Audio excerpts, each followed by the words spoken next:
Hi, I'm Amadeus2, and this is the video detailing my first interaction with Im Jong Choi, who is my partner for the TE150 Global Learning Project. So we met up together at the MSU library and then walked over to a bubble tea place where we had bubble tea and then we just talked about specifically our high school education years. And so for Im Jong, she went to uh, art school, which is a special school designed for musicians, dancers, and visual artists. And people who enrolled in the art school could not disenroll for the entire duration.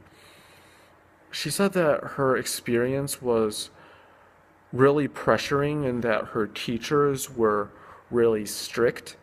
And then when I asked her what she wanted to get out of her education through her high school years, it was mostly just to get people's appreciation and then to get better at her craft, which was cello.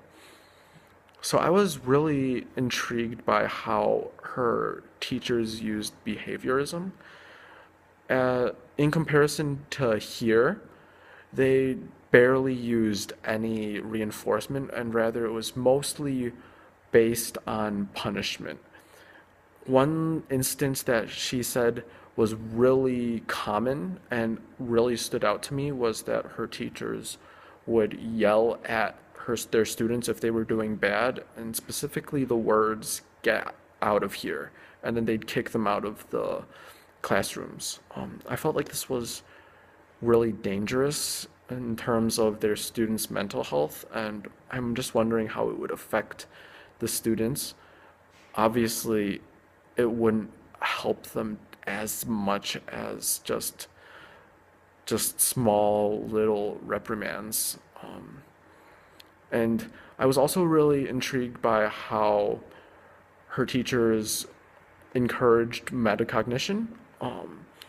So when I was talking to Im Jong, she said that a lot of her teachers only told her to study by just reading the textbook and then reciting them out loud, and then closing the textbook and then seeing if she could still recite them. I felt like it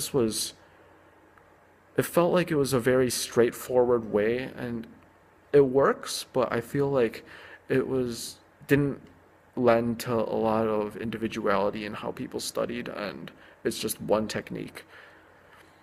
Comparing my high school education to hers, I felt like I had a lot more supportive teachers, teachers that were willing to help me out more and that cared about my mental health more than just yelling at their students almost exclusively. And then my pressure was still high, but it mostly came from the competition that my students or that my peers had put on me. Um, One of the questions that I had regarding the art school was if you enter a specific school for art and then you can't disenroll, how it would, if it was even productive if the students want to leave. And I hope that I can find out more about that in my future interactions.